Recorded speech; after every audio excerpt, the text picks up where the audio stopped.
जय हिंद दोस्तों, आप सभी का तर्क एसपी इस चैनल पे स्वागत है। मैं निकेत सिंह। आज मैं विजन आईएएस की जो पीटी 365 है उसका जो सोशल इशू का वैक्सीन है उसको आज मैं कवर करने स्टार्ट करने जा रहा हूँ। उसमें हम पहले पढ़ेंगे issue related to development of women. उसमें हम पढ़ेंगे SSG group, global gender report, global inequality report, sexual harassment at work place.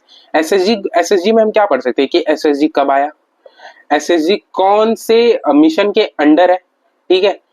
लखपति दीदी क्या है, लखपति दीदी कब आया, उसके अंडर टारगेट्स क्या है, क्या टारगेट अचीव हो सकते हैं, क्या एसएसजी ग्रुप के अंडर लखपति दीदी आता है, ये सारी चीजें देखेंगे।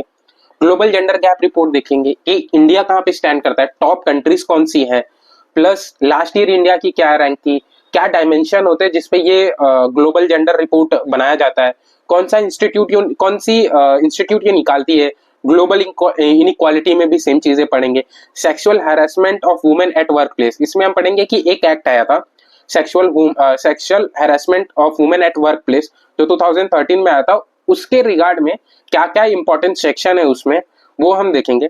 Domestic violence against womens, abortion, surrogacy, कितने टाइप की सैरोगेसी होती है, आईवीएफ क्या होता है, प्लस कमर्शियल सैरोगेसी क्या होता है, ये सारी चीजें देखेंगे। इंडिया में कौन सी सैरोगेसी अलाउड है from exam point of view से, जो भी इंपॉर्टेंट रहेगा वो देखेंगे, ठीक है। तो ज्यादा टाइम वेस्ट ना करते हुए सीधा स्टार्ट करते हैं। एक सेकेंड, हाँ, women lead development self help group. अब सेल्फ हेल्प ग्रुप क्या है, व्हाट इज एसएसजी, पहले तो ये देखते हैं एसएसजी क्या है। एसएसजी एक ग्रुप है, एक ग्रुप होती है, कम्युनिटी होती है 10 से 12 जन की, 10 से 12 जन की कम्युनिटी होती है। बेसिकली ये कम्युनिटी उनके लिए होती है जो सोशली बैकवर्ड हो प्लस साथ में इकोनॉमिकली बैकवर्ड हो, वो उनके लिए बनाई जाती है। फॉर एग्जाम्पल एक वुमेन, ये वुमेन की कमिटी होती है जिसमें ताकि वो लोग फॉर एग्जाम्पल लोग 50 रुपए अपने महीने के उस कमिटी में उसमें जाके जमा कर सके ताकि एक उनकी सेविंग हो जाए। साथ में ये सेल्फ हेल्प ग्रुप क्या करता है कि इन केस उनको लोन, उस ग्रुप को लोन चाहिए किसी चीज को चालू करने के लिए, बिजनेस या फिर छोटा मोटा जैसे झाड़ू बनाने का बिजनेस या फिर अगरबत्ती बनाने का बिजनेस, तो वो ग्रुप उनको प्रॉपर ट्रेनिंग देता है, लोन प्रोवाइड करता है बिना किसी कोलेटरल के। 3 से 4 लाख 5 लाख रुपए इनको लोन अमाउंट प्रोवाइड करता है बिना किसी कोलेटरल के। वो जो बिजनेस करने जा रही है उनका प्रॉपर ट्रेनिंग देता है, एक ट्रेनिंग सेंटर होता है जहां पे वो औरतों को ले जाके प्रॉपर ट्रेनिंग देते हैं ताकि वो बिजनेस में सक्सेसफुल हो सके।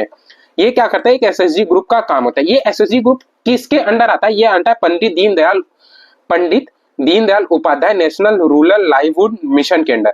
अब ये पंडित दीनदयाल जो मिशन है ये कब लॉन्च हुआ था, ये हुआ था 2011 में। बट ये किसके अंडर आता है, ये इसका रीनेम हो गया था, ये जो पहले इसका दूसरा नाम था ये रीनेम होकर पंडित दीनदयाल कब हुआ, इन द ईयर 2016। तो रीनेम कब हुआ, in the year of 2016। Launch कब हुआ था, इन द ईयर ऑफ 2011। ये इंपॉर्टेंट है। अब एसएसजी ग्रुप इसके अंडर आता है, इसी के अंडर आता है लखपति दीदी, ठीक है। तो आगे जाके हम देखेंगे लखपति दीदी क्या है। तो recently prime minister facilitated 11 lakh new लखपति दीदी, 11 लाख न्यू लखपति दीदी। तो हम पढ़ेंगे लखपति दीदी क्या है। बेसिकली लखपति दीदी एक इनिशिएटिव है सेंट्रल गवर्नमेंट का जिसमें 3 crore, figures you have to remember, 3 crore लखपति मतलब वुमेन्स को लखपति बनाने का टारगेट रखा गया, जिसमें से हमने अब तक कितना अचीव कर लिया, 1 CR हमने अचीव कर लिया। टारगेट कितना है, 3 CR। बट ये जो वुमेन्स उनको लखपति दीदी उनको ही बोला जाएगा जो एसएसजी ग्रुप की मेंबर हो, ठीक है। जैसे एक संस्था है समूह बोलते हैं, एसएसजी ग्रुप को समूह बोलते हैं। उस समूह में 10 से 12 जन है, 12 में से कोई एक औरत निकल के बिजनेस की है, समूह ने उनको ट्रेनिंग दिया है प्रॉपर। और वो पूरे साल का जो 4 एग्रीकल्चर मंथ होता है उस पूरे मंथ को मिला के, जो एग्रीकल्चर मंथ को मिला के जो 1 साल पूरा होता है, अगर उसमें उन्होंने 1 लाख रुपए अर्न कर लिया तो उनको क्या बोलेंगे, हम लखपति दीदी बोलेंगे। साथ में एक और कंडीशन फुलफिल करनी पड़ेगी, वो कंडीशन है कि इनका मंथली एवरेज कितना हो, 10,000 रुपए इनका मंथली एवरेज हो, तब जाके उनको हम कंसीडर करेंगे लखपति दीदी। तो लखपति दीदी में अभी 11 लाख न्यू लखपति दीदी को फैसिलिटेट किया, किसने किया, प्राइम मिनिस्टर ने किया। तो जब अगर प्राइम मिनिस्टर कोई चीज में इनिशिएट कर देते तो बहुत इंपॉर्टेंट बन जाता है। कहां पे किया, जलगांव के महाराष्ट्र में किया। तो एक तो पॉइंट यही से बन जाता है।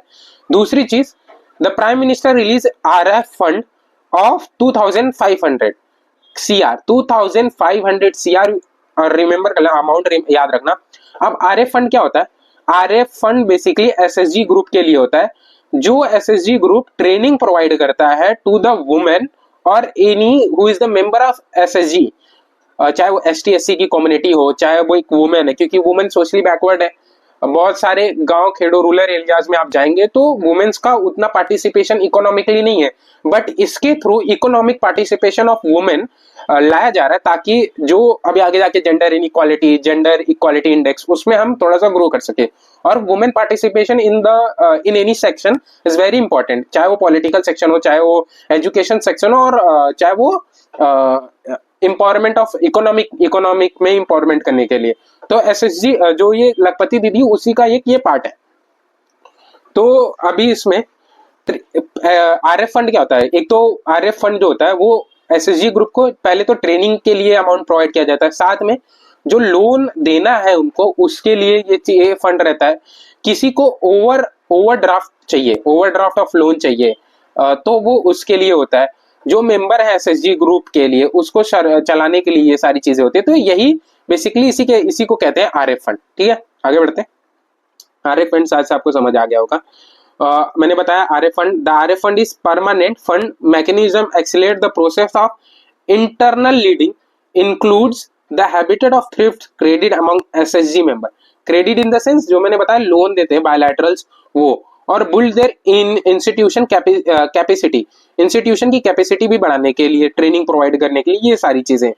कौन से ईयर में लखपति दीदी लॉन्च हुआ था? In the year it was launch in the year 2023। Year बहुत इंपॉर्टेंट है, तो जस्ट रिमेंबर द ईयर कि 2023 में लखपति दीदी चालू किया गया था। टारगेट मैंने बताया 3 CR है, जिसमें से 1 CR कंप्लीट हो गया। पंडित दीनदयाल, जैसे मैंने बताया था, it is one of the outcome of Deendayal योजना नेशनल रूरल लाइवलीहुड मिशन। ठीक है, और ये कौन सी मिनिस्ट्री के अंडर आता है? तो मिनिस्ट्री हमेशा से इंपॉर्टेंट रही है। तो मिनिस्ट्री कौन सी आती है? ये मिनिस्ट्री आती है मिनिस्ट्री ऑफ रूरल डेवलपमेंट। ठीक है, जो भी इंपॉर्टेंट था इसमें मैंने कवर कर लिया। ये 1 लाख हो, चाहे 1 लाख रुपए कमाने चाहिए, 10,000 एवरेज मंथली हो, यही सारी चीजें अब यहाँ पे मेंशन है, जो मैंने ऊपर मेंशन कर रखा है। ठीक है, एक सेकेंड ना, ओके ठीक है। Financial assistance, RF fund, community investment, RF fund के मैंने में बता दिया। Bank loan, collateral free bank loan दिया जाता है, जैसे मैंने अभी मेंशन किया था कि कोलेटरल फ्री रहता है, बिना किसी चीज गिरवी रखे आपको पैसे मिल जाते हैं, अप टू 20 लाख रुपीज। ठीक है, किसी भी SSG ग्रुप को 20 लाख तक का लोन मिल सकता है बिना किसी कोलेटरल के। Okay, to just empower the womens. ठीक है, अब इसमें एक चीज और होती है, एक चीज होल्ड ऑन, एक चीज आपको याद रखनी है कि इसी जो SSG ग्रुप की मेंबर होती हैं, अगर उनको इम्पोर्टेंट जो जनधन बैंक योजना है, जनधन बैंक योजना में उनका अकाउंट है अंडर, अगर उनको इमरजेंसी में पैसे की जरूरत है किसी भी चीज के लिए, चाहे वो एग्रीकल्चर के लिए हो, चाहे हेल्थ के लिए हो, बहुत इंपॉर्टेंट, किसी भी चीज के लिए, उनके घर के लिए बहुत इंपॉर्टेंट है, बट उनके अकाउंट में 0 रुपीज है, तभी भी वो 5,000 रुपए ओवरड्राफ्ट कर सकती है। मतलब अगर उनका अकाउंट में 0 रुपए है, फिर भी वो 5,000 रुपए निकाल सकती है अगर वो SSG ग्रुप की मेंबर है। ठीक है, और जनधन बैंक योजना के अंडर, जनधन बैंक योजना में उनका अकाउंट हो। ठीक है, major action taken by government to promote SSG group. पहले तो दीनदयाल उपाध्याय के बारे में है, जो NRLM है, DAY NRLM, ये बहुत इंपॉर्टेंट, मैंने बताया था 2011 में, फिर 2016 रीनेम हुआ। SSG banking leakage programme, startup village entrepreneurship programme, Aajeevika ग्रामीण, आजीविका रजिस्टर्ड, ये सारी चीजें एक बार आप इसको गो थ्रू कर लीजिए। जो भी इंपॉर्टेंट था इसमें मैंने पहले ही बहुत अच्छे से एक्सप्लेन कर दिया। ठीक है, अब आते हैं global gender gap report. Global gender gap report कौन लॉन्च करता है? ये लॉन्च करता है वर्ल्ड इकोनॉमिक फोरम। हर साल ग्लोबल जेंडर रिपोर्ट कौन लॉन्च करता है? World Economic Forum. तो इसमें याद क्या करना है आपको? सिर्फ पहली चीज याद करनी है कि रिपोर्ट निकालता कौन है। तो रिपोर्ट निकालता है वर्ल्ड इकोनॉमिक फोरम। क्वेश्चन कभी कभी ऐसे फ्रेम होते हैं, अगर सिंपल क्वेश्चन इसको फ्रेम करना रहा है तो पूछ देगा, यहाँ पे वर्ल्ड इकोनॉमिक फोरम लिख देगा, UNDP लिख देगा, ऐसी ऐसी इंस्टीट्यूट लिखेगी जैसे आपको लगेगा कि यही है। तो रिमेंबर आपको वर्ल्ड इकोनॉमिक फोरम कर देगा, या तो स्टेटमेंट वाइज में देगा कि स्टेटमेंट 1 वर्ल्ड इकोनॉमिक फोरम निकालता है, स्टेटमेंट ये हर 2 साल पे आता है, मैं सिंपल वे में बता रहा हूँ, बट इससे भी टफ क्वेश्चंस फ्रेम अप होते हैं। तो इसको लॉन्च ये निकालता है कौन है? वर्ल्ड इकोनॉमिक फोरम निकालता है। दूसरी चीज इंडिया, इसमें इंडिया आगे बढ़ते हैं। इसके 14 इंडिकेटर हैं अक्रॉस 4 की डायमेंशन। 14 इंडिकेटर हैं, 4 की डायमेंशंस पे ये रिपोर्ट निकाली जाती है। टॉप थ्री कंट्री कौन सी इसमें? Iceland, Finland, Norway. कौन सी? Iceland, Finland, Norway. ये 3 कंट्री हैं जो टॉप की। मोस्टली आपको यही दिखेंगी, एक तो डेनमार्क होती है, ये सारी कंट्री ही मोस्टली हर चीजों में टॉप पे रहती है। बट इसमें आपको याद रखना है आइसलैंड, फिनलैंड, नॉर्वे। यूपीएससी का एग्जाम है, कोई हलवा एग्जाम नहीं है। आपको टॉप 3 कंट्री का नाम याद रखना ही रखना है। तो नाम है आइसलैंड, फिनलैंड, नॉर्वे। ठीक है। इंडिया की रैंक कितनी है? इंडिया की इस साल रैंक है 129th out of 146। 129th out of 146। ठीक है कंट्रीज। लास्ट ईयर इंडिया की रैंक कितनी थी? 127। 127वीं रैंक लास्ट ईयर थी, इस साल रैंक इसकी 129 है। 2 रैंक हम घट गए। ठीक है, पहले हम अच्छे थे और घटते चले जा रहे हैं। और एक रिपोर्ट इसका कहना है कि अभी भी हमको 144 साल लगेंगे फुल जेंडर इक्वालिटी पे पहुंचने के लिए। कितना? 144 साल। और इसका डायमेंशन देख लेते हैं। Global gender gap report frame index का डायमेंशन क्या है?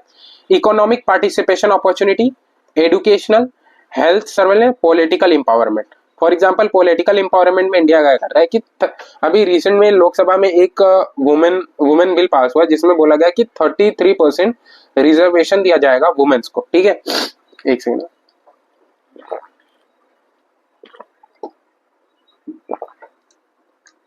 ये इतना था इंपॉर्टेंट ग्लोबल जेंडर रिपोर्ट से, इससे ज्यादा कुछ इंपॉर्टेंट नहीं है। फिर आता है gender inequality index. Gender inequality index में इंडिया की रैंक कितनी है? इंडिया की रैंक है 108th रैंक है इंडिया की। लास्ट ईयर कितना थी? 122nd रैंक थी। हाँ, कितने भी कंट्री में होता है ये रिपोर्ट? 191। तो लेस ईयर इंडिया की रैंक कितनी है इसमें? 108th रैंक है। 108th रैंक है। हाँ, 108th रैंक है इंडिया की। रैंक 108 है। लास्ट ईयर 102nd थी, मतलब 102nd सॉरी 122वीं रैंक थी। टोटल ये कितनी कंट्री में लॉन्च किया जाता है? टोटल 122 कंट्री में। ये इंपॉर्टेंट हो गया। थीम याद रखना आपको, breaking the gridlock of remaining corporation of popularized world. ठीक है, ये आपको थीम याद करना है क्योंकि इंपॉर्टेंट बनता है ये थीम। अगर थीम मेंशन है तो थीम है। इसके 2 चीजें होती हैं, दो नंबर्स होते हैं, एक 0 एक 1।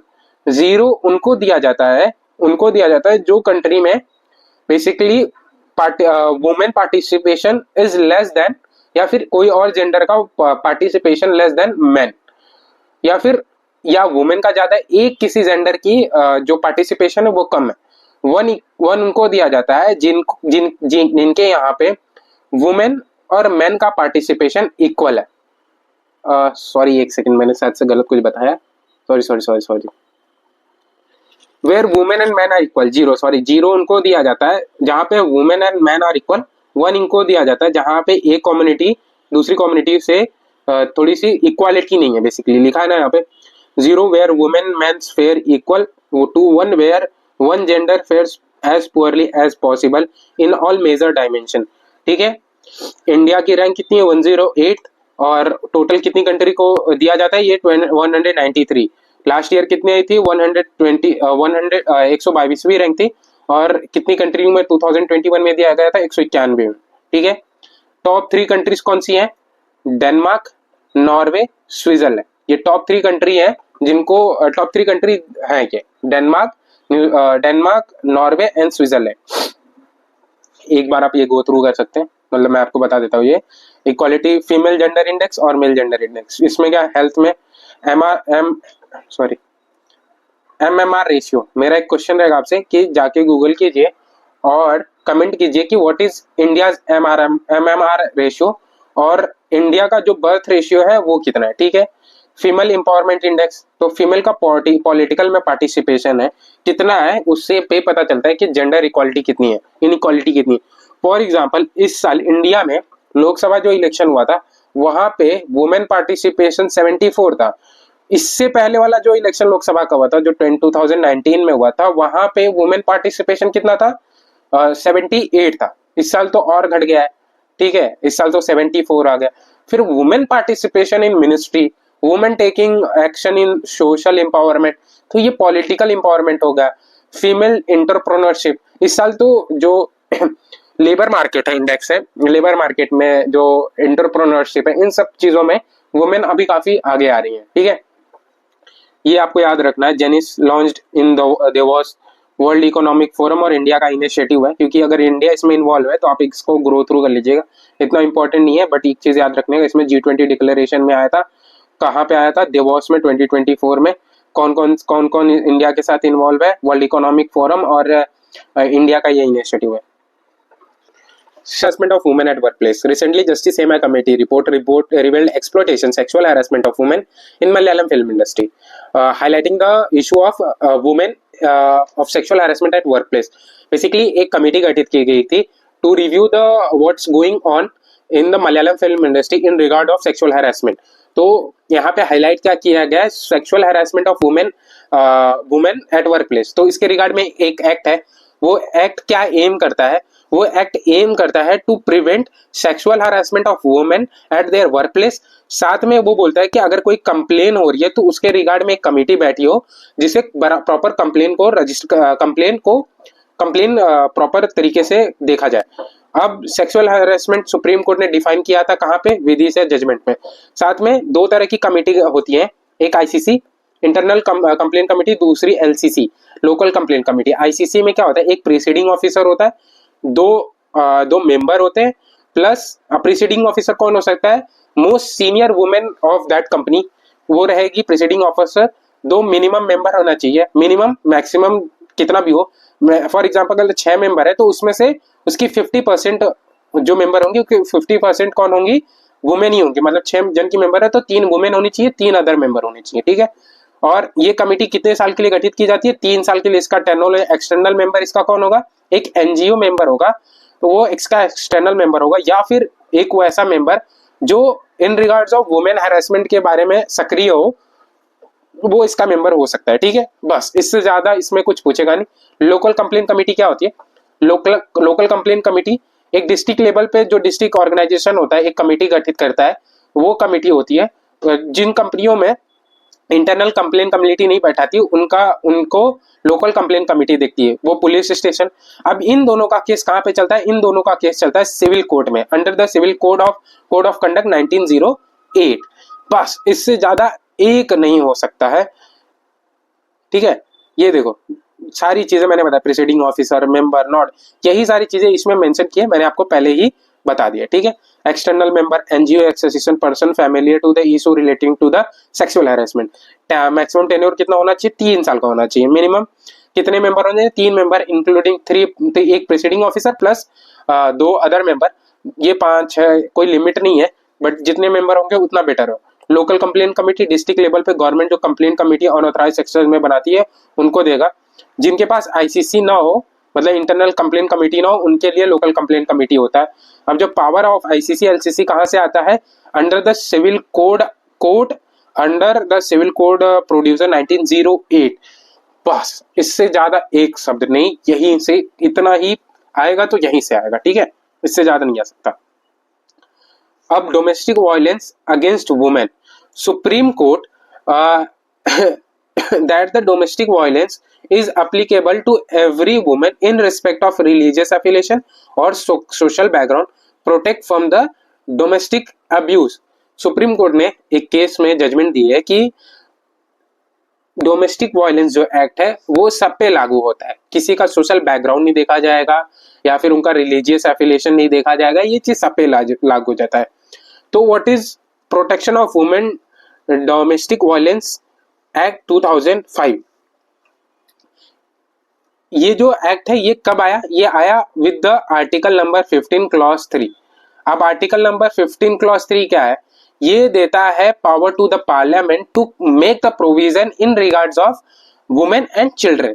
ये यहीं से पावर था parliament to make the law in regards of women and child. तो फिर 2005 में एक एक्ट आता है, protection of women domestic violence act in 2005।